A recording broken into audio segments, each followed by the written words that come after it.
A cock was once strutting up and down the farmyard amongst the hens, when suddenly he espied something shining amid the straw. "Ho, ho," quoth he, "that's for me," and he soon rooted it out from beneath the straw. What did it turn out to be? But a pearl that by some chance had been lost in the yard. "You may be a treasure," quoth Master Cock, "to men that prize you. But for me, I would rather have a single barley corn than a peck of pearls. Precious things are for those that comprise them." The Wolf and the Lamb. Once upon a time, a wolf was lapping at a spring on a hillside. When looking up, what should he see but a lamb just beginning to drink a little lower? "There's my supper," thought he. "If only I can find some excuse to seize it." Then he called out to the lamb, "How dare you muddle the water from which I am drinking?" "Nay, master, nay," said Lambikin. "If the water be muddy up there, I cannot be the cause of it, for it runs down from you to me." "Well then," said the wolf, "why did you call me bad names this time last year?" "That cannot be," said the lamb. "I am only 6 months old." "I don't care," snarled the wolf. "If it was not you, it was your father." And with that, he rushed upon the poor little lamb and ate her all up. But before she died, she gasped out, "Any excuse will serve a tyrant." The Dog and the Shadow. It happened that a dog had got a piece of meat and was carrying it home in his mouth to eat it in peace. Now, on his way home, he had to cross a plank lying on a running brook. As he crossed, he looked down and saw his own shadow reflected in the water beneath. Thinking it was another dog with another piece of meat, he made up his mind to have that also. So he made a snap at the shadow in the water, but as he opened his mouth, the piece of meat fell out, dropped into the water, and was never seen again. Beware lest you lose the substance by grasping at the shadow. The Lion's Share. The lion went once a-hunting along with the fox, the jackal, and the wolf. They hunted and they hunted, till at last they surprised a stag and soon took its life. Then came the question of how the spoil should be divided. "Quarter me this stag," roared the lion. So the other animals skinned it and cut it into 4 parts. Then the lion took his stand in front of the carcass, and he pronounced judgment. "The first quarter is for me in my capacity as king of beasts. The second is mine as arbiter. Another share comes to me for my part in the chase. And as for the 4th quarter, well, as for that, I should like to see which among you would dare lay a paw upon it." "Humph," grumbled the fox as he walked away with his tail between his legs, spoke in a low growl. "You may share the labors of the great, but you will not share the spoil." The Wolf and the Crane. A wolf had been gorging on an animal he had killed, when suddenly a small bone in the meat stuck in his throat and he could not swallow it. He soon felt terrible pain in his throat and ran up and down groaning and seeking for something to relieve the pain. He tried to induce everyone he met to remove the bone.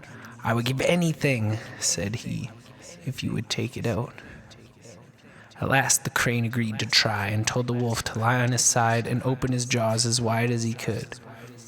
Then the crane put its long neck down the wolf's throat and with its beak loosened the bone till at last he got it out. "Will you kindly give me the reward you promised?" asked the crane. The wolf grinned and showed his teeth and said, "Be content.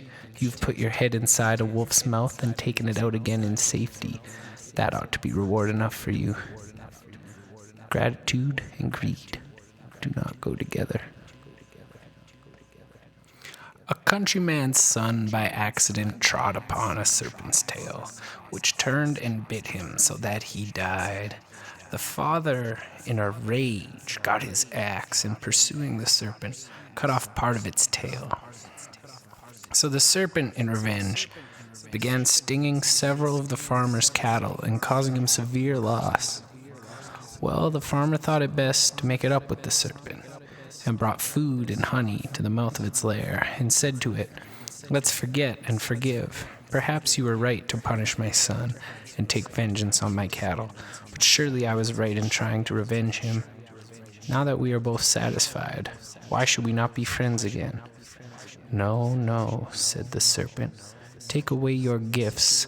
You can never forget the death of your son, nor I the loss of my tail. Injuries may be forgiven, but not forgotten." The Town Mouse and the Country Mouse. Now you must know that a town mouse once upon a time went on a visit to his cousin in the country. He was rough and ready, this cousin, but he loved his town friend and made him heartily welcome. Beans and bacon, cheese and bread were all he had to offer, but he offered them freely. The town mouse rather turned up his long nose at this country fare and said, "I cannot understand, cousin, how you can put up with such poor food as this. But of course you cannot expect anything better in this country. Come you with me, and I will show you how to live. When you have been in town a week, you will wonder how you could have stood a country life." No sooner said than done. The two mice set off for town and arrived at the town mouse's residence late at night. "You will want some refreshment after our long journey," said the polite town mouse, and took his friend into the grand dining room. There they found the remains of a fine feast, and soon the two mice were eating up jellies and cakes and all that was nice. Suddenly they heard growling and barking. "What is that?" said the country mouse. "It's only the dogs of the house," answered the other. "Only?" said the country mouse. "I do not like that music at my dinner." Just at that moment, the door flew open, and in came two huge mastiffs, and the two mice had to scamper down and run off. "Goodbye, cousin," said the country mouse. "What, going so soon?" said the other. "Yes," he replied. "Better beans and bacon in peace than cakes and ale in fear." The Fox and the Crow. A fox once saw a crow fly off with a piece of cheese in its beak and settle on a branch of a tree. "That's for me, as I am a fox," said Master Reynard, and he walked up to the foot of the tree. "Good day, Mistress Crow," he cried. "How well you are looking today. How glossy your feathers, how bright your eye. I feel sure your voice must surpass that of other birds, just as your figure does. Let me hear but one song from you, that I may greet you as the queen of birds." The crow lifted up her head and began to caw her best, but the moment she opened her mouth, the piece of cheese fell to the ground, only but snapped up by the master fox. "That will do," said he. "That's all I wanted. In exchange for your cheese, I will give you a piece of advice for the future. Do not trust flatterers." The Sick Lion. A lion had come to the end of his days and lay sick unto death at the mouth of his cave, gasping for breath. The animals, his subjects, came round him and drew nearer as he grew more and more helpless. When they saw him on the point of death, they thought to themselves, now is the time to pay off old grudges." So the boar came up and drove at him with his tusks, and then a bull gored him with his horns, and still the lion lay helpless before them. So the ass, feeling quite safe from danger, came up, and turning his tail to the lion, kicked up his heels into his face. "This is a double death," growled the lion. "Only cowards insult dying majesty." A farmer one day came to the stables to see his beasts of burden. Among them was his favorite ass, that was always well fed and often carried his master. With the farmer came his lapdog, who danced about and licked his hand and frisked about as happy as could be.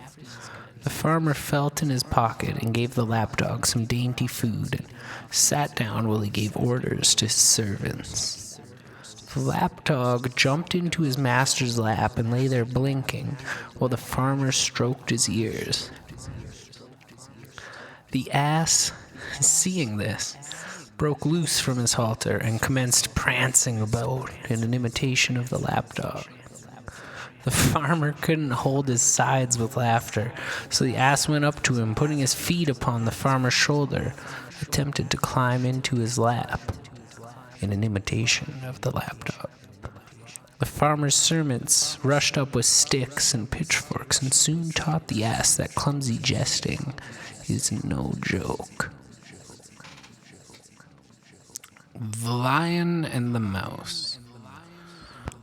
Once, when a lion was asleep, a little mouse began running up and down upon him.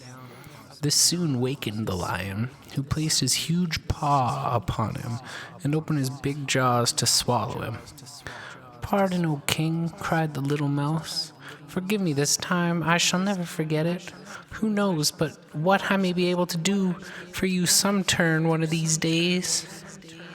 The lion was so tickled at the idea of the mouse being able to help him that he lifted up his paw and let him go. Some time after, the lion was caught in a trap. The hunters who desired to carry him alive to the king tied him to a tree while they went in search of a wagon to carry him on. Just then the little mouse happened to pass by. Seeing the sad plight in which the lion was in, went up to him and soon gnawed away the ropes that bound the king of beasts. "Was I not right?" said the little mouse. "Little friends may prove great friends." The Swallow and the Other Birds.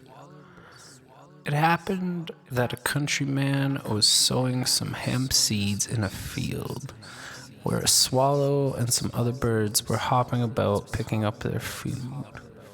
"Beware of that man," quoth the swallow. "Why, what is he doing?" said the others. "That is hemp seed he is sowing. Be careful to pick up every one of the seeds, or else you will repent it." The birds paid no heed to the swallow's words. And by the hemp grew up and was made into cord, and of the cords nets were made, and many a bird that had despised the swallow's advice was caught in nets made out of that very hemp. "What did I tell you?" said the swallow.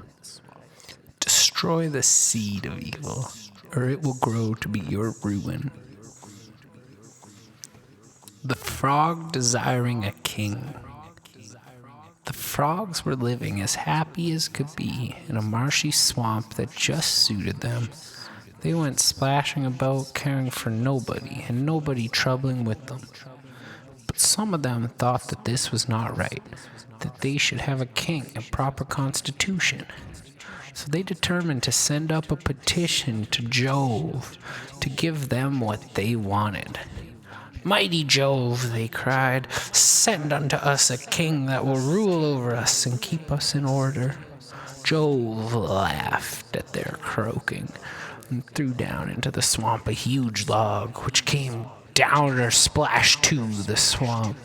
I think that was a typo in the script I'm reading. The frogs were frightened out of their lives by the commotion made in their midst, and all rushed to the bank to look at the horrible monster, but after a time, seeing that it did not move, one or two of the boldest of them ventured out towards the log, and even dared to touch it. Still it did not move.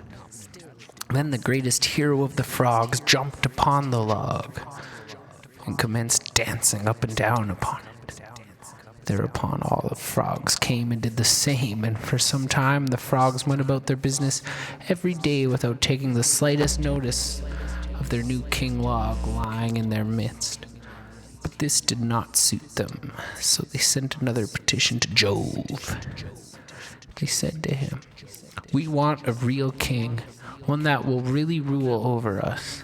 Now this made Jove angry, so he sent among them a big stork that soon set to work gobbling them all up. Then the frogs repented, but it was too late. Better no rule than cruel rule. The mountains in labor. One day the countrymen noticed that the mountains were in labor. Smoke came out of their summits. The earth was quaking at their feet. Trees were crashing. Huge rocks were tumbling. They felt sure that something horrible was going to happen. They all gathered together in one place to see what terrible thing this could be. They waited and they waited, but nothing came. At last, there was a still more violent earthquake. The huge gap appeared in the side of the mountains. They all fell down upon their knees and waited. At last, a teeny tiny mouse poked its little head and its little bristles out of the gap and came running towards them. And ever after they used to say, "Much outcry, little outcome." The hares and the frogs. The hares were so persecuted by other beasts, they did not know where to go. As soon as they saw a single animal approach them, off they used to run. One day they saw a troop of wild horses stampeding about, and in quite a panic all the hares scuttled off to a lake nearby, determined to drown themselves rather than live in such a continual state of fear. But just as they got near the bank of the lake, a troop of frogs, frightened in their turn by the approach of the hares, scuttled off and jumped into the water. "Truly," said one of the hares, "things are not so bad as they seem. There is someone always worse off than yourself." The wolf and the kid. A kid was perched on top of a house, meaning a baby donkey or whatever, and looking down saw a wolf passing under him. Immediately he began to revile and attack his enemy. "Murderer and thief," he cried. "What are you doing here near honest folks' houses? How dare you make an appearance where your vile deeds are known?" "Curse away, my young friend," said the wolf. "It is easy to be brave from a safe distance." The Woodman and the Serpent. One wintry day, a woodman was tramping home from his work when he saw something black lying on the snow. When he came closer, he saw it was a serpent, to all appearances dead. But he took it up and put it in his bosom to warm while he hurried home. As soon as he got indoors, he put the serpent down on the hearth before the fire. The children watched it and saw it slowly come to life again.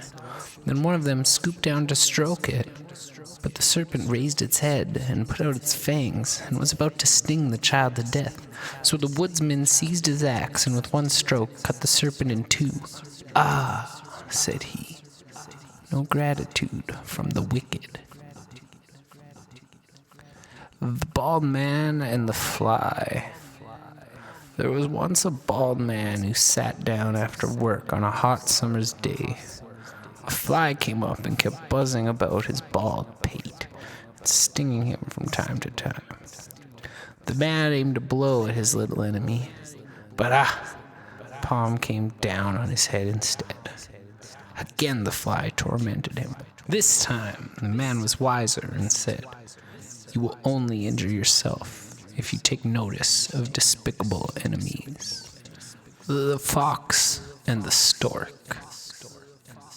At one time, the fox and the stork were on visiting terms and seemed very good friends. So the fox invited the stork to dinner, and for a joke put nothing before her but some soup in a very shallow dish. This the fox could easily lap up, but the stork could only wet the end of her long bill in it, and left the meal as hungry as when she began. "I am sorry," said the fox, "the soup is not to your liking." "Pray do not apologize," said the stork. "I hope you will return this visit and come and dine with me sometime soon." So a day was appointed when the fox should visit the stork. But when they were seated at the table, all that was for their dinner was contained in a very long-necked jar with a narrow mouth, in which the fox could not insert his snout. So all he could manage to do was to lick the outside of the jar. "Oh, I will not apologize for the dinner," said the stork. "One bad turn deserves another." The Fox and the Mask. A fox had by some means got into the storeroom of a theater. Suddenly he observed a face glaring down on him and began to be very frightened. But looking more closely, he found it was only a mask such as actors use to put over their face. "Ha," said the fox, "you look very fine. It's a pity you've not got any brains." Outside show is a poor substitute for inner worth. The Jay and the Peacock. A jay, venturing into a yard where peacocks used to walk, found there a number of feathers which had fallen from the peacocks when they were molting. He tied them all to his tail and strutted down towards the peacocks. When he came near them, they soon discovered the cheat, and striding up to him, pecked at him and plucked away his borrowed plumes. So the jay could do no better than go back to the other jays, who had watched his behavior from a distance. But they were equally annoyed with him, and told him, "It's only fine feathers that make fine birds." The Frog and the Ox. "Oh, father," said a little frog to the big one sitting by the side of a pool, "I have seen such a terrible monster. It was as big as a mountain, with horns on its head and a long tail, and it had hoofs divided in two." "Hush, child, hush," said the old frog. "That was only Farmer White's ox. He isn't so big either. He may be a little taller than I am, but I could easily make myself quite as broad, just so you see." So he blew himself out and blew himself out and blew himself out.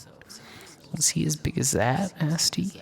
"Oh, much bigger than that," said the young frog. Again, the old one blew himself out, and he asked the young one if the ox was as big as that. "Bigger, father, bigger," was the reply. So the frog took a deep breath again, and blew and blew and blew. It swelled and swelled and swelled. And then he said, "I'm sure the ox is not as big as this," but at that moment he burst. Self-conceit may lead to self-destruction. Androcles. I hope there's no words I can't pronounce in this one. A slave named Androcles once escaped from his master and fled to the forest. As he was wandering about there, he came upon a lion lying down moaning and groaning. At first he turned to flee, but finding that the lion did not pursue him, he turned back and went up to him. As he came near, the lion put out his paw, which was all swollen and bleeding. Androcles found that a huge thorn had gotten into it and was causing all that pain. He pulled out the thorn and bound up the paw of the lion, who was soon able to rise and lick the hand of Androcles like a dog. Then the lion took Androcles to his cave, and every day used to bring him meat from which to live. But shortly afterwards, both Androcles and the lion were captured, and the slave was sentenced to be thrown to the lion after the latter had been kept without food for several days. The emperor and all his court came to see the spectacle, and Androcles was led out into the middle of the arena. Soon the lion was let loose from his den, and he rushed, bounding and rearing towards his victim. As soon as he came near to Androcles, he recognized his friend, and fawned upon him and licked his hands like a friendly dog. The emperor, surprised at this, summoned Androcles to him, and Androcles told him the whole story. Whereupon, the emperor decided that Androcles was pardoned and freed, and the lion let loose to his native forest. Gratitude is the sign of noble souls. The bat, the birds, and the beasts. Great conflict was about to come off between the birds and the beasts. When the two armies were collected together, the bat hesitated which to join. The birds that passed his perch said, "Come with us." But he said, "I am a beast." Later on, some beasts who were passing underneath him looked up and said, "Come with us." But he said, "I am a bird." Luckily, at the last moment, peace was made and no battle took place, so the bat came to the birds and wished to join in the rejoicings. But they all turned against him, and he had to fly away. He then went to the beasts, but as soon as he was there, he had to beat a retreat, or else they would have torn him to pieces.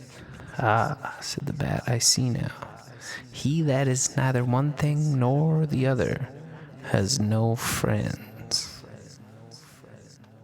The Hart and the Hunter. The hart was once drinking from a pool and admiring the noble figure he made there. "Ah," said he, "where can you see such noble horns as these, with such antlers? I wish I had legs more worthy to bear such a noble crown. 'Tis a pity they are so slim and slight." At that moment a hunter approached and sent an arrow whistling after him. Away bounded the hart, and soon, by the aid of his nimble legs, was nearly out of sight of the hunter, but not noticing where he was going, he passed under some trees with branches growing low down, in which his antlers were caught, so the hunter was able to catch up. "Alas, alas," cried the hart, "we often despise what is most useful to us." The Serpent and the File. A serpent, in the course of its wanderings, came into an armorer's shop. As he glided over the floor, he felt his skin pricked by a file laying there. In a rage, he turned around upon it and tried to dart his fangs into it, but he could do no harm to heavy iron. It had soon given over to his wrath. It is useless attacking the insensible. The Man and the Wood. A man came into a wood one day with an axe in his hand, and he begged all the trees to give him a small branch with which he wanted a particular purpose. The trees were good-natured and gave him one of their branches. What did the man do but fix it into the axe head and soon set to work cutting down tree after tree. Then the trees saw how foolish they had been in giving their enemy the means of destroying themselves. The Dog and the Wolf. A gaunt wolf was almost dead with hunger when he happened to meet a house dog who was passing by. "Ah, cousin," said the dog, "I knew how it would be. Your irregular life will soon be the ruin of you. Why do you not work steadily as I do and get your food regularly given to you?" "I would have no objection," said the wolf, "if I could only get a place." "I will easily arrange that for you," said the dog. "Come with me to my master, and you shall share my work." So the wolf and the dog went towards the town together. On the way there, the wolf noticed that the hair on a certain part of the dog's neck was very much worn away, so he asked him how that had come about. "Oh, it's nothing," said the dog. "That is only the place where the collar is put on at night to keep me chained up. It chafes a bit, but one soon gets used to it." "Is that all?" said the wolf. "Then goodbye to you, master dog. It's better to starve free than to be a fat slave." The Belly and the Members. One fine day, it occurred to the members of the body that they were doing all the work and the belly was having all the food. So they held a meeting and, after a long discussion, decided to strike work till the belly consented to take its proper share of the work. So, for a day or two, the hands refused to take the food, the mouth refused to receive it, and the teeth had no work to do at all. After a day or two, the members began to find that they themselves were not in a very active condition. The hands could hardly move, the mouth was all parched and dry, while the legs were unable to support the body. So thus they found that even the belly, in its dull, quiet way, was doing the necessary work for the body, and that all must work together, or the body will go to pieces. The heart in the ox stall. A hart, hotly pursued by the hounds, fled for refuge into an ox stall and buried itself in a truss of hay, leaving nothing to be seen but the tip of its horns. Soon after, the hunters came up and asked if anyone had seen the hart. The stable boys, who had been resting after their dinner, looked round but could see nothing. The hunters went away. Shortly afterwards, the master came in and, looking round, saw that something unusual had taken place. He pointed to the truss of hay and said, "What are those two curious things sticking out of the hay?" And when the stable boys came to look, they discovered the hart and soon made an end of him. He thus learnt that nothing escapes the master's eye. The Fox and the Grapes. One hot summer's day, a fox was strolling through an orchard till he came to a bunch of grapes just ripening on a vine, which had been trained over a lofty branch. "Just the thing to quench my thirst," he thought. Drawing back a few paces, he took a run and a jump and just missed the bunch. Turning around again with a 1, 2, 3, he jumped up, but with no greater success. Again and again he tried after the tempting morsel, but at last he had to give it up and walked away with his nose in the air, saying, "I'm sure they're sour." It's easy to despise what you cannot get. The Horse, the Hunter, and Stag. Quarrel had arisen between the horse and the stag, so the horse came to a hunter to ask his help to take revenge on the stag. The hunter agreed, but said, "If you desire to conquer the stag, you must permit me to place this piece of iron between your jaws, so I may guide you with these reins, and allow this saddle to be placed upon your back, so that I may keep steady upon you as we follow after the enemy." The horse agreed to the conditions, and the hunter soon saddled and bridled him. Then, with the aid of the hunter, the horse soon overcame the stag and said to the hunter, "Now get off and remove these things from my mouth and back." "Not so fast, friend," said the hunter. "I have now got you under a bit and spur, and prefer to keep you as you are at present. If you allow men to use you for your own purposes, they will use you for theirs." The Peacock and Juno. A peacock once placed a petition before Juno, desiring to have the voice of a nightingale in addition to his other attractions, but Juno refused his request.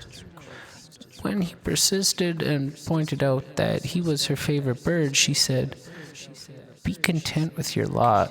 One cannot be first in everything." The Fox and the Lion. When first the fox saw the lion, he was terribly frightened. He ran away and hid himself in the woods. Next time, however, he came near the king of beasts, he stopped at a safe distance and watched him pass by. The third time they came near one another, the fox went straight up to the lion and passed the time of day with him, asking him how his family were and when he should have the pleasure of seeing him again.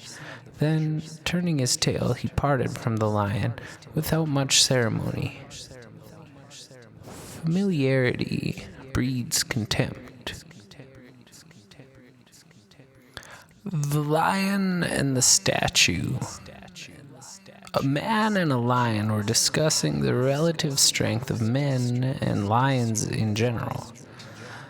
The man contended that he and his fellows were stronger than the lions by reason of their greater intelligence. "Come now with me," he cried, "and I will soon prove that I am right."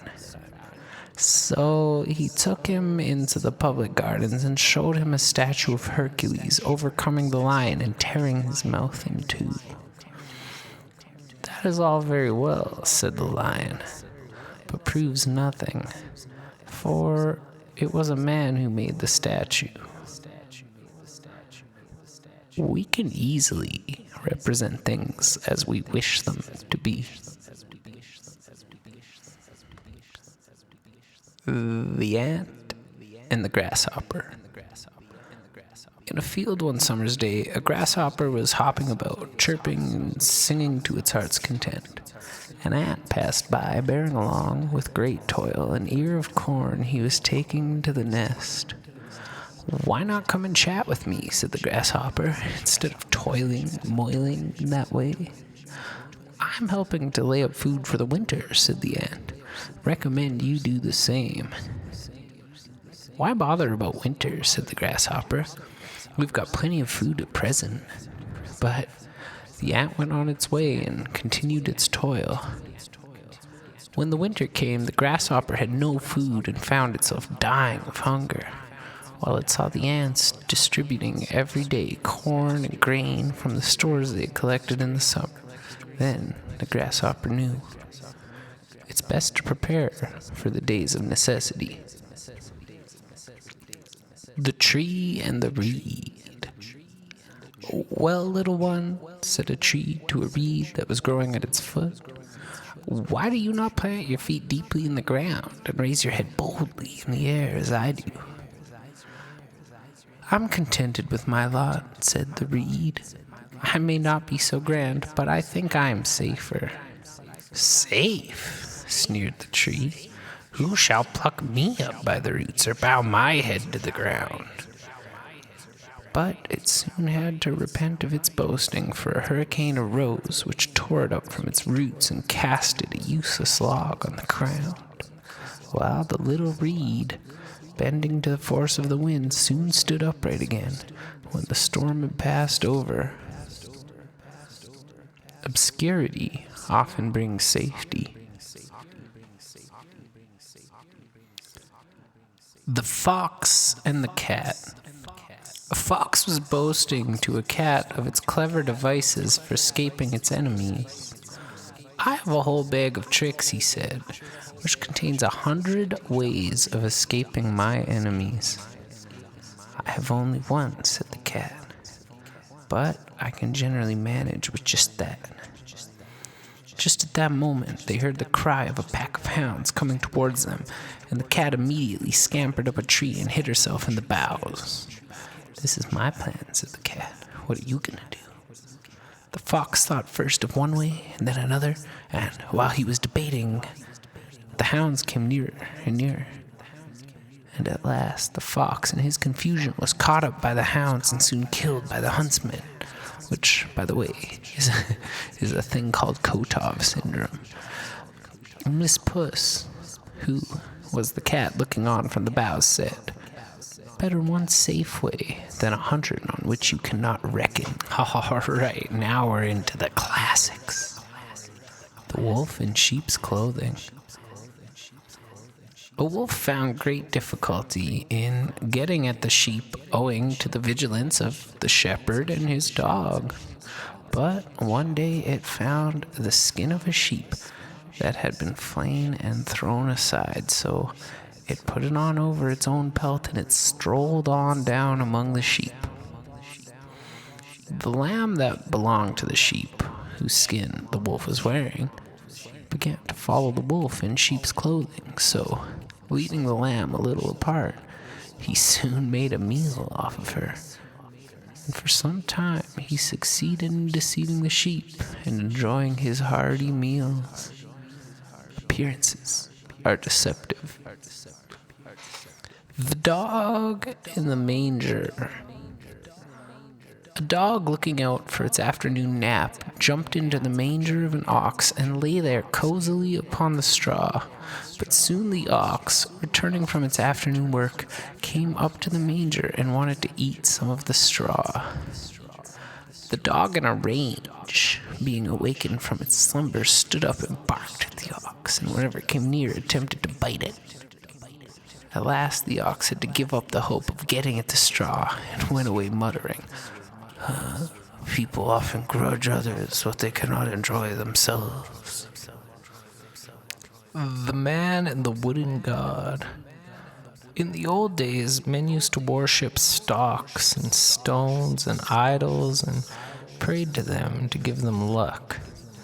It happened that a man had often prayed to a wooden idol he had received from his father, but his luck never seemed to change. He prayed and he prayed, but still he remained as unlucky as ever. One day, in the greatest rage, he went to the wooden god and with one blow swept it down from its pedestal. The idol broke in two, and what did he see? An immense number of coins flying all over the place. The fisher. A fisher once took his bagpipes to the bank of a river and played upon them with the hope of making the fish rise, but never a one put his nose out of the water. So he cast his net into the river and soon drew it forth filled with fish. Then he took his bagpipes again, and as he played, the fish leapt up into the net. "Ah, you dance now when I play," said he. "Yes," said an old fish. "When you are in a man's power, you must do as he bids you." The shepherd's boy. There was once a young shepherd boy who tended his sheep at the foot of a mountain near a dark forest. It was rather lonely for him all day, so he thought upon a plan by which he could get a little company and some excitement. He rushed down towards the village calling out, "Wolf, wolf," and the villagers came out to meet him. Some of them stopped with him for a considerable time. This pleased the boy so much that a few days afterward he tried the same trick, and again the villagers came to his help. But shortly after this, a wolf actually did come out from the forest and began to worry the sheep, and the boy of course cried out, "Wolf, wolf," still louder than before. But this time the villagers, who had been fooled twice before, thought the boy was again deceiving them, and nobody stirred to come to his help. So the wolf made a good meal off the boy's flock, and when the boy complained, the wise man of the village said, "A liar will not be believed, even when he speaks the truth." The young thief and his mother. A young man had been caught in a daring act of theft and had been condemned to be executed for it. He expressed his desire to see his mother and to speak with her before he was led to execution, and of course this was granted. When his mother came to him, he said, "I want to whisper to you," and when she brought her ear near him, he nearly bit it off. All the bystanders were horrified and asked him what he could mean by such a brutal and inhuman conduct. "It is to punish her," he said. "When I was young, I began with stealing little things and brought them home to mother. Instead of rebuking and punishing me, she laughed and said, 'It will not be noticed.' It is because of her that I'm here today." "He is right, woman," said the priest. "The Lord hath said, Train up a child in the way he should go, and when he is old, he will not depart therefrom. The Man and His Two Wives. In the old days, when men were allowed to have many wives, a middle-aged man had one wife that was old and one that was young. Each loved him very much and desired to see him like herself. Now, the man's hair was turning gray, which the young wife did not like it, as it made him look too old for her husband. So every night she used to comb his hair and pick out the white ones, but the elder wife saw her husband growing gray with great pleasure, for she did not like to be mistaken for his mother. So every morning she used to arrange his hair and pick out as many of the black ones as she could. The consequence was the man soon found himself entirely bald. Yield to all, and you will soon have nothing to yield. The Nurse and the Wolf. Be quiet now, said an old nurse to a child sitting on her lap. If you make that noise again, I will throw you to the wolf. Now, it chanced that a wolf was passing close under the window as this was said, so he crouched down by the side of the house and waited. I'm in good luck today, thought he. It's sure to cry soon, and a daintier morsel I haven't had in many a long day. So he waited, and he waited, and he waited, till at last the child began to cry, and the wolf came forward before the window and looked up to the nurse, wagging his tail, but all the nurse did was to shut down the window and call for help, and the dogs of the house came rushing out. Ah, said the wolf as he galloped away. Enemies' promises were made to be broken. The tortoise and the birds.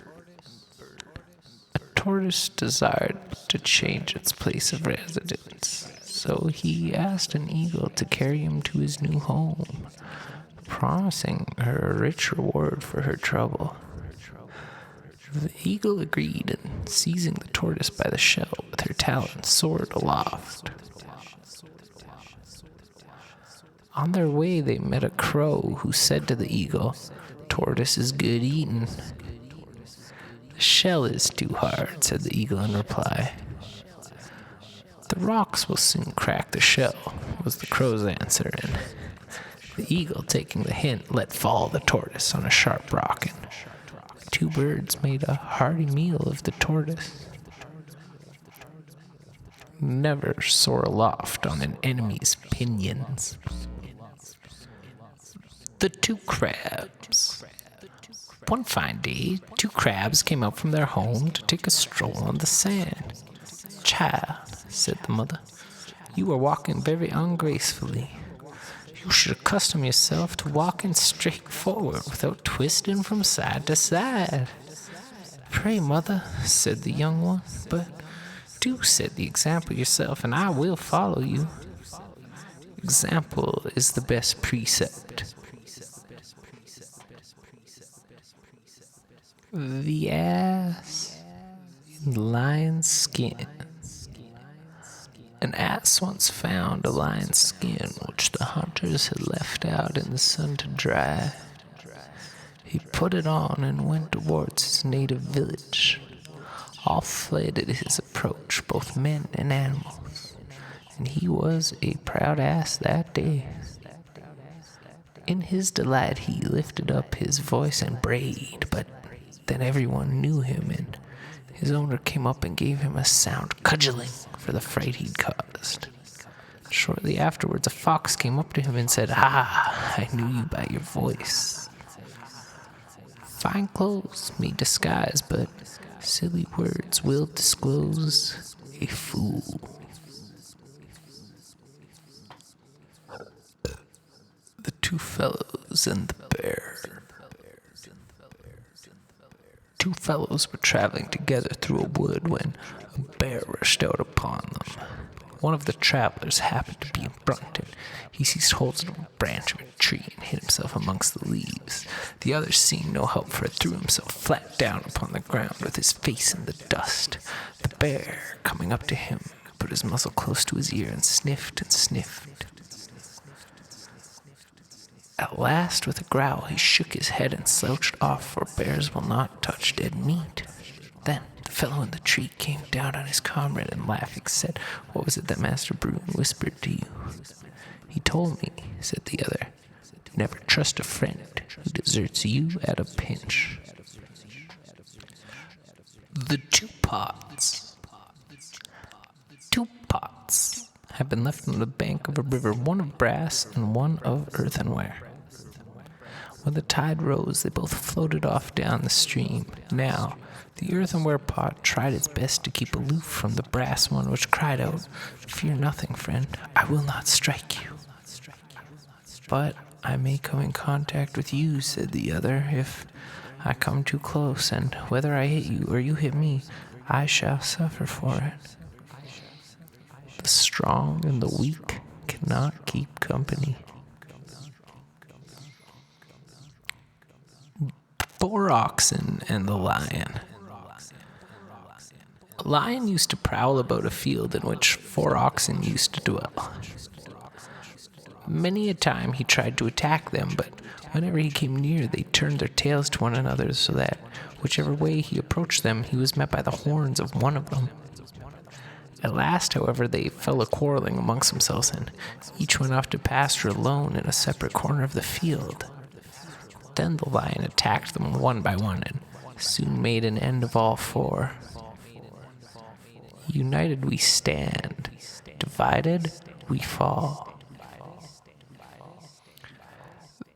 The fisher and the little fish. It happened that a fisher, after fishing all day, caught only a little fish. "Pray let me go, master," said the fish. "I am much too small for your eating just now. If you put me back into the river, I shall soon grow, and then you can make a fine meal off me." "Nay, nay, my little fish," said the fisher. "I have you now. I may not catch you hereafter. A little thing in hand is worth more than a great thing in prospect." Avaricious and envious. I also hope this isn't one of those ones that has a bunch of words I don't know, but we'll find out. 2 neighbors came before Jupiter and prayed him to grant their heart's desire. Now, the one was full of avarice, and the other eaten up with envy. Avarice means extreme greed for wealth or material gain. So, to punish them both, Jupiter granted that each might have whatever he wished for himself, but only on condition that his neighbor had twice as much. The avaricious man prayed to have a room full of gold. No sooner said than done, but all his joy was turned to grief when he found that his neighbor had 2 rooms full of gold. Then came the turn of the envious man, who could not bear to think that his neighbor had any joy at all. So he prayed that he might have one of his own eyes put out, by which means his companion would become totally blind. Vices are their own punishment.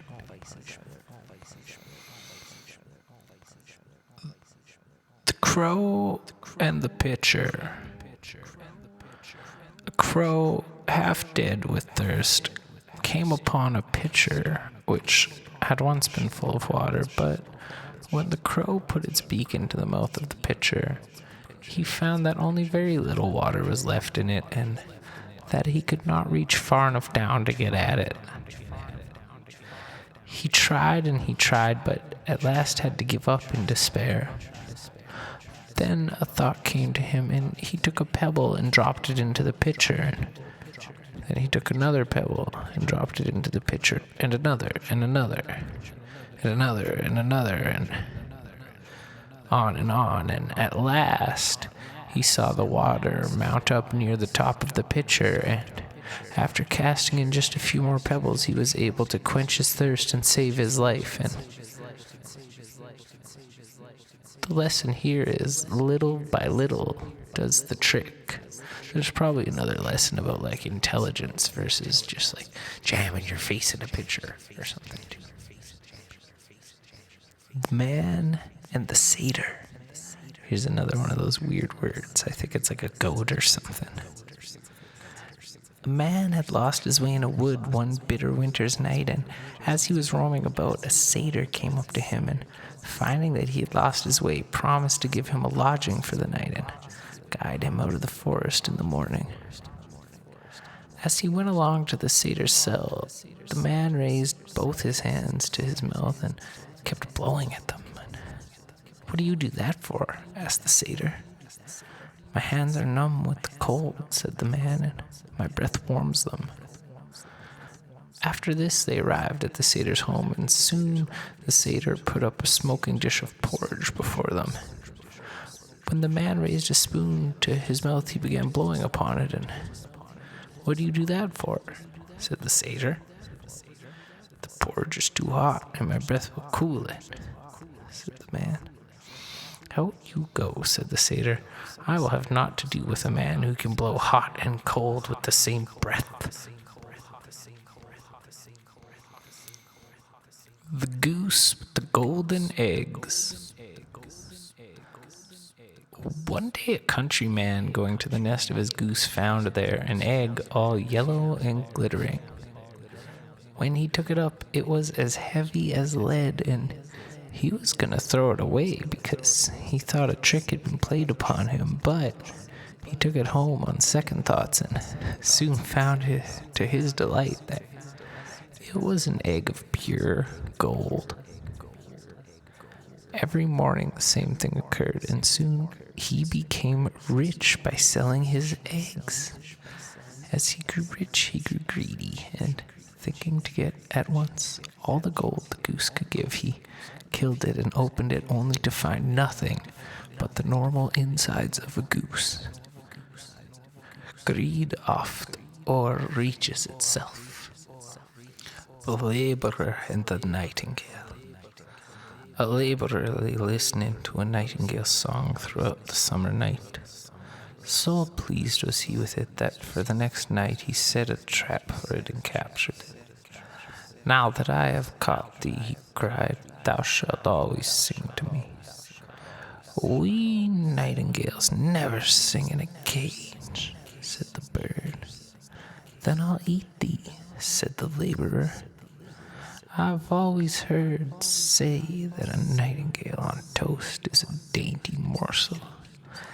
"Nay, kill me not," said the nightingale, "but let me free, and I'll tell thee things far better worth than my poor body." The laborer set him loose, and he flew up to the branch of a tree and said, "Never believe a captive's promise, that's one thing. Then again, keep what you have, and third piece of advice is, sorrow not over what is lost forever." And then the songbird flew away. The fox, the cock, and the dog. One moonlight night, a fox was prowling about a farmer's hen coop and saw a cock roosting high beyond his reach. Good news, he cried. "Why, what is that?" said the cock. "King Lion has declared a universal truce. No beast may hurt a bird henceforth, but all shall dwell together in brotherly friendship." "Why, that is good news," said the cock. "And there I see someone coming with whom we can share the good tidings." And so saying, he craned his neck forward and looked far off. "What is it that you see?" said the fox. "It is only my master's dog that is coming towards us." "What, going so soon?" he continued, as the fox began to turn away as soon as he heard the news. "Will you not stop and congratulate the dog on the reign of the universal peace?" I would gladly do so, said the fox, but I fear he may not have heard of King Lion's decree. Cunning often outwits itself. The wind and the sun. The wind and the sun were disputing which was the stronger. Suddenly, they saw a traveler coming down the road, and the sun said, I see a way to decide our dispute. Whichever of us can cause that traveler to take off his cloak shall be regarded as the stronger. You begin. So the sun retired behind a cloud, and the wind began to blow as hard as it could upon the traveler. But the harder he blew, the more closely did the traveler wrap his cloak around him, till at last the wind had to give up in despair. Then the sun came out and shone in all his glory upon the traveler, who soon found it too hot to walk without his cloak on. Kindness affects more than severity. Hercules and the wagoner, or maybe wagoneer. Let's find out. A wagoner was once driving a heavy load along a very muddy way. At last he came to a part of the road where the wheels sank halfway into the mire, and the more the horses pulled, the deeper sank the wheels. So the wagoner threw down his whip and knelt down and prayed to Hercules the strong. "O Hercules, help me in this my hour of distress," quoth he. But Hercules appeared to him and said, "Tut, man, don't sprawl there. Get up and put your shoulder to the wheel. The gods help them that help themselves." The man, the boy, and the donkey. A man and his son were once going with their donkey to the market. As they were walking along by its side, a country man passed them and said, "You fools, what is a donkey for but to ride upon?" So the man put the boy on the donkey, and they went on their way, but soon they passed a group of men, one of whom said, "See that lazy youngster? He lets his father walk while he rides." So the man ordered his boy to get off and got on himself, but they hadn't gone far when they passed two women, one of whom said to the other, "Shame on that lazy lout to let his poor little son trudge along." Well, at this point, the man didn't know what to do, but at last he took his boy up before him on the donkey, and by this time they'd come up to the town, and the passers-by began to jeer and point at them, and the man stopped and asked what they were scoffing at. The men said, "Aren't you ashamed of yourself for overloading that poor donkey of yours? And something about your hulking son? There's a bit of a typo here, so I'm sorry about the cut." The man and the boy got cut off and tried to think what to do. They thought and they thought, till at last they cut down a pole, tied the donkey's feet to it, and raised the pole and the donkey to their shoulders. They went along amidst the laughter of all who met them until they came to the market bridge, when the donkey, getting one of his feet loose, kicked out and caused the boy to drop his end of the pole. In the struggle, the donkey fell over the bridge, and his forefeet being tied together, he was drowned. "That will teach you," said an old man who had followed them. "Please all, and you will please none." The miser and his gold. Once upon a time, there was a miser who used to hide his gold at the foot of a tree in his garden, but every week he used to go and dig it up and gloat over his gains. A robber who noticed this went and dug up the gold and decamped with it.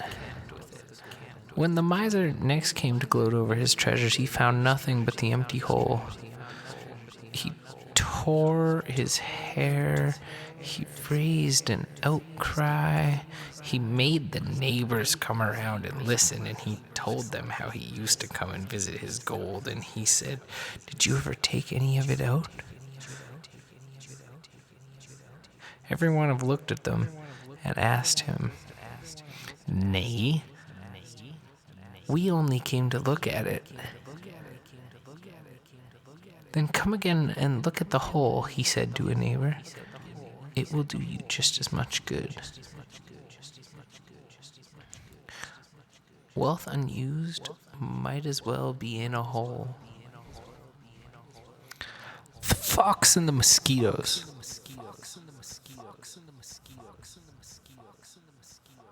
A fox, after crossing the river, got its tail entangled in a bush and could not move.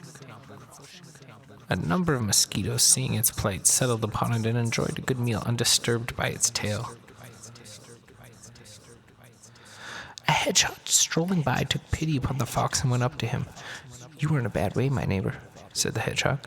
"Shall I relieve you by driving off those mosquitoes who are sucking on your blood?" "Thank you, Master Hedgehog," said the fox, "but I would rather not." "Why, how is that?" asked the hedgehog. "Well,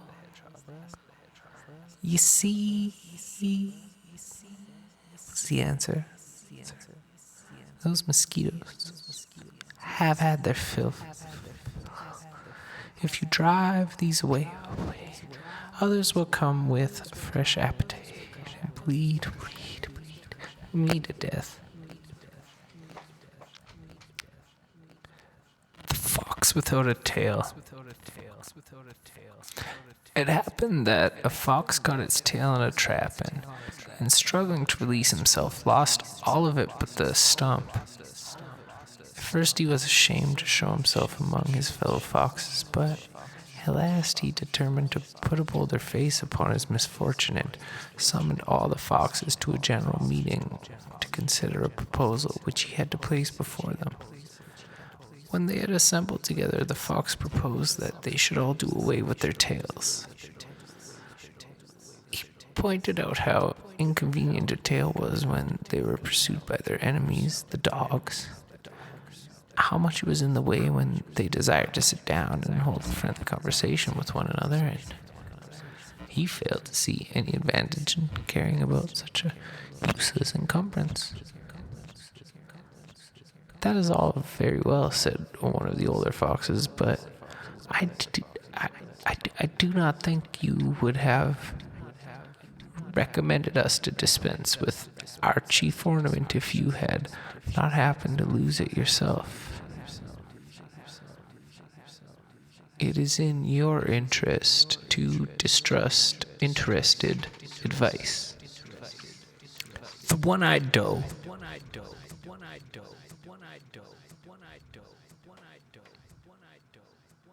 A doe had had the misfortune to lose one of her eyes and could not see anyone approaching her on that side. So, to avoid any danger, she always used to feed on a high cliff near the sea, with her sound eye looking out towards the land. By this means she could see whenever the hunters approached her on land, and often escaped by this means. But the hunters found out that she was blind of one eye, hiring a boat, rowed under the cliff where she used to feed, and shot her from the sea. "Ah," cried she with her dying voice, "Belling the cat, you cannot escape your fate."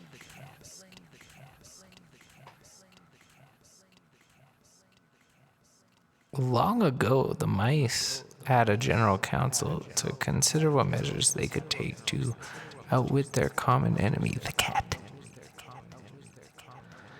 Some said this and some said that, but at last a young mouse got up and said that he had a proposal to make, which he thought would meet the case. "You will all agree," said he, "that our chief danger consists in the sly and treacherous manner in which the enemy approaches us. Now, if we could receive some signal of her approach, we could easily escape from her. I venture, therefore, to propose that a small bell be procured and attached by a ribbon round the neck of the cat. By this means we should always know when she was about and could easily retire when she was in the neighborhood. This proposal met with general applause until an old mouse got up and said, "That is all very well, but who is to bell the cat?" The mice looked at one another and nobody spoke. Then the old mouse said, "It is easy to propose impossible remedies." The hare and the tortoise, commonly known as the tortoise and the hare. The hare was once boasting of his speed before the other animals. "I have never yet been beaten," said he. "When I put forth my full speed, I challenge anyone here to race with me." The tortoise said quietly, "I accept your challenge." "That is a good joke," said the hare. "I could dance round you all the way." "Keep your boasting until you've been beaten," answered the tortoise. "Shall we race?" So a course was fixed and a start was made. The hare darted almost out of sight at once, but soon stopped, and to show his contempt for the tortoise, lay down to have a nap.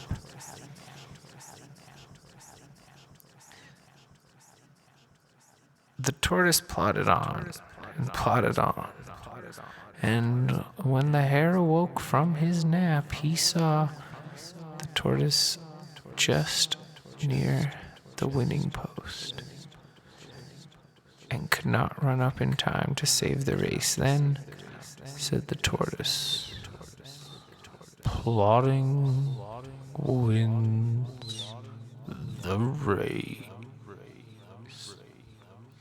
The old man in death,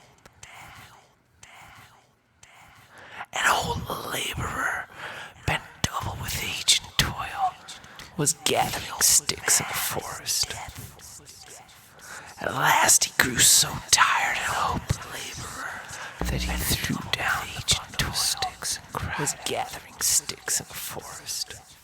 I cannot bear this." At last he grew so tired and hopeless that he threw down the bundle of sticks and death would only come and take me. "I cannot bear this life any longer." As he spoke, I wish death would only come and take me, appeared and said to him, "What's good, thou mortal? I heard thee call me." A grisly skeleton appeared and said, "Please, sir," replied the woodcutter. "What's good, thou mortal? Would you kindly I heard thee call me to lift this bundle." The hare with many friends. A hare was very popular with the other beasts, who all claimed to be her friends. But one day she heard the hounds approaching and hoped to escape them by the aid of her many friends. So she went to the horse and asked him to carry her away from the hounds on his back. But he declined, stating that he had important work to do for his master. He felt sure, he said, that all her other friends would come to her assistance. She then applied to the bull and hoped that he would repel the hounds with his horns. The bull replied, "I'm very sorry, but I have an appointment with the lady, but I feel sure our friend the goat would do what you want." The goat, however, feared that his back might do her some harm his back might take harm if he took her upon it. So the ram, he felt sure, was the proper friend to apply to. So she went to the ram and told him the case. The ram replied, "Another time, my dear friend. I do not like to interfere on the present occasion, as hounds have been known to eat sheep as well as hares." The hare then applied as a last hope to the calf, who regretted that he was unable to help her, as he did not like to take the responsibility upon himself, as so many older persons than himself had declined to the task. By this time, the hounds were quite near, and the hare took to her heels and luckily escaped. In this case, but he that has many friends has no friends. The lion in love. A lion once fell in love with a beautiful maiden and proposed marriage to her parents. The old people did not know what to say. They didn't like to give their daughter to the lion, yet they did not wish to enrage the king of beasts. At last the father said, "We feel highly honored by your majesty's proposal, but you see our daughter is a tender young thing, and we fear that in the vehemence of your affection you might possibly do her some injury. Might I venture to suggest that your majesty should have your claws removed and your teeth extracted, and then we will gladly consider your proposal again." The lion was so much in love that he had his claws trimmed and his big teeth taken out, but when he came again to the parents of the young girl, they simply laughed in his face and bade him to do his worst. Love can tame the wildest. I'm mentally preparing myself to do this without laughing.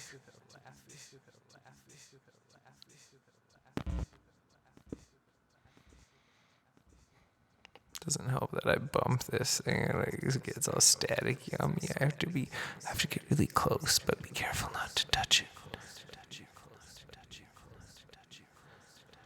The bundle of sticks. An old man on the point of death summoned his sons around him to give them some parting advice. He ordered his servants to bring in a faggot of sticks and said to his eldest son, "Break it." The son strained and strained, but with all his efforts was unable to break the bundle. The other sons also tried, but none of them were successful. "Untie the faggots." "Untie the faggots," said the father, "and each of you take a stick." When they had done so, he called out to them, "Now break," and each stick was easily broken. "You see my meaning," said their father. "Union gives strength."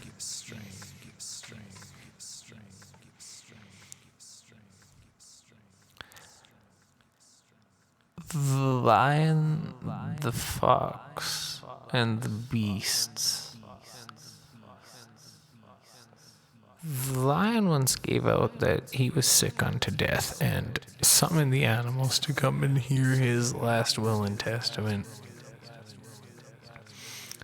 So the goat came to the lion's cave and stopped there listening for a long time. Then a sheep went in, and before she came out, a calf came up to receive the last wishes of the Lord of the Beasts. But soon the lion seemed to recover and came to the mouth of his cave and saw the fox, who had been waiting outside for some time. "Why do you not come to pay your respects to me?" said the lion to the fox. "I beg your majesty's pardon," said the fox, "but I noticed the track of the animals that have already come to you, and while I see many hoof marks going in, I see none coming out. Till the animals that have entered your cave come out again, I prefer to remain in the open air. Hope you're ready for this one, because it is easier to get into the enemy's toils than out against his brains. Yes, his brains." The lion and the fox went hunting together. The lion on the advice of the fox sent a messenger to the ass, proposing to make an alliance between their two families.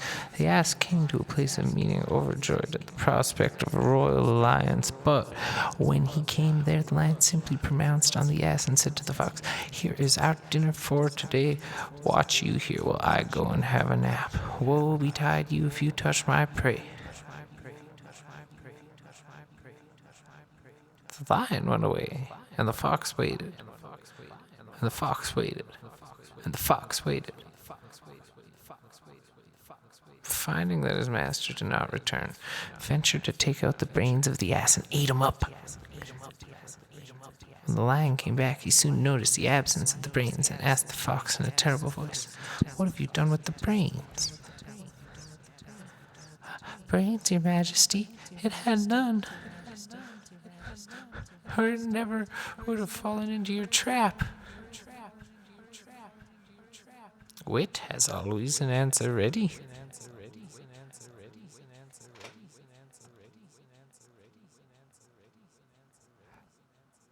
The Eagle and the Arrow. An eagle was soaring through the air when suddenly it heard the whiz of an arrow and felt itself wounded to death. Slowly it floated down to earth with its lifeblood pouring out of it. Looking down upon the arrow with which it had been pierced, it found that the shaft of the arrow had been feathered with one of its own plumes. "Alas," it cried as it died, "we often give our enemies the means for our own destruction."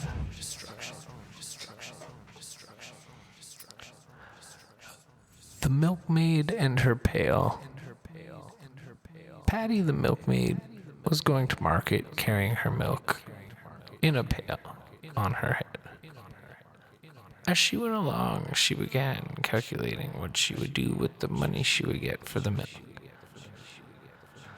"I'll buy some fowls from Farther Brown," she thought, "and they will lay eggs each morning, which I can sell to the preacher's wife.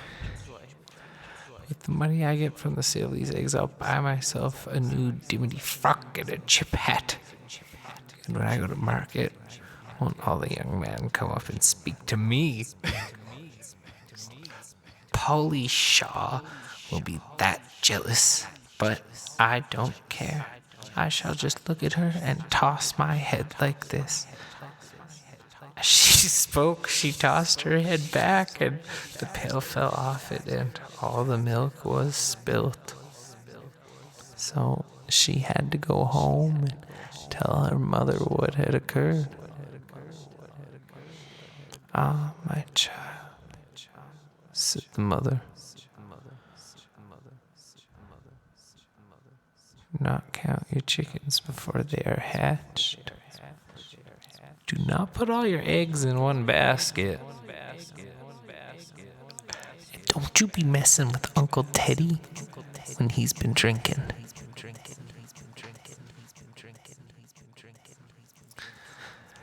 The cat dash maiden, and that is a capital on the M in maiden, by the way, which means very important. The gods were once disputing whether it was possible for a living being to change its nature. Jupiter said yes, but Venus said no. So, to try the question, Jupiter turned a cat into a maiden and gave her to a young man for a wife. The wedding was duly performed, and the young couple sat down to the wedding feast. "See," said Jupiter,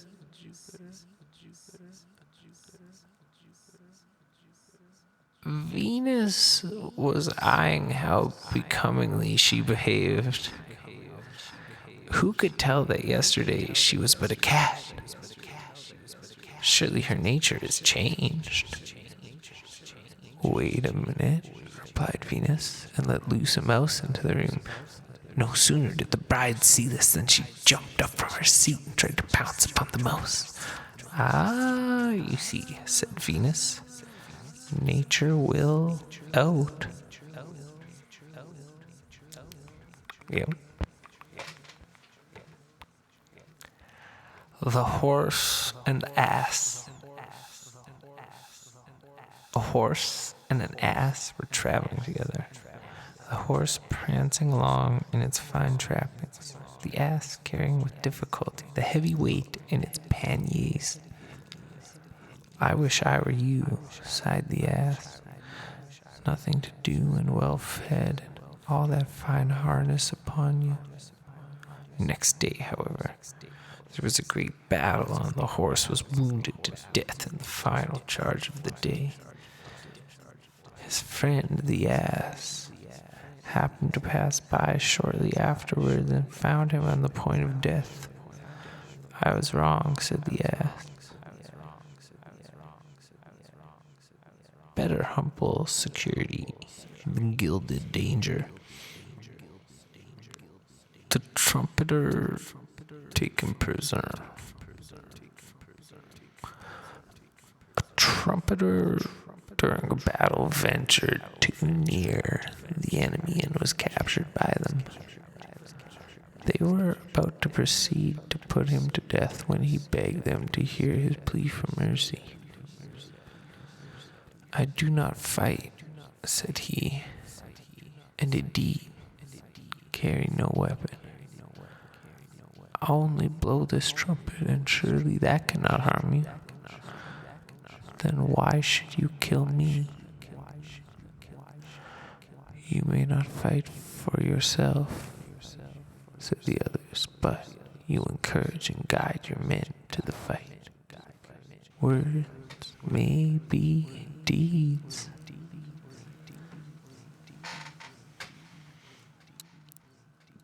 The buffoon and the countryman. And that's countryman, all one word with a lowercase m, meaning just a guy. At a country fair, there was a buffoon who made all the people laugh by imitating the cries of various animals. He finished off by squeaking so like a pig that the spectators thought he had a porker concealed about him. But a countryman who stood by said, "Call that a pig's squeak? Nothing like it. You give me till tomorrow and I'll show you what it's like." The audience laughed, but next day, sure enough, the countryman appeared on stage and, putting his head down, squealed so hideously that the spectators hissed and threw stones at him to make him stop. "You fools," he cried. "See what you have been hissing," and held up a little pig whose ear he'd been pinching to make him utter the squeals.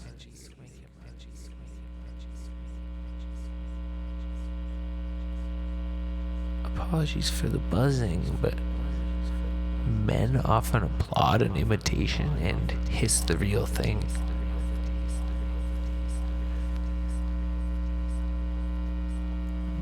The old woman and the wine jar. You must know that sometimes old women like a glass of wine. One of this sort once found a wine jar lying in the road and eagerly went up to it hoping to find it full. But when she took it up, she found that all the wine had been drunk out of it. Still, she took a long sniff at the mouth of the jar. "Ah," she cried. "What memories cling round the instruments of our pleasure." The fox and the goat. By an unlucky chance, a fox fell into a deep well from which he could not get out. A goat passed by shortly afterwards and asked the fox what he was doing down there. "Oh, have you not heard?" said the fox. there's gonna be a great drought, so I jumped down here in order to be sure to have water by me. Why don't you come down too? The goat thought well of this advice and jumped down into the well. But the fox immediately jumped on her back and, by putting his foot on her long horns, managed to jump up out of the edge and out of the well. "Goodbye, friend," said the fox. "Remember next time, never trust the advice of a man in difficulties."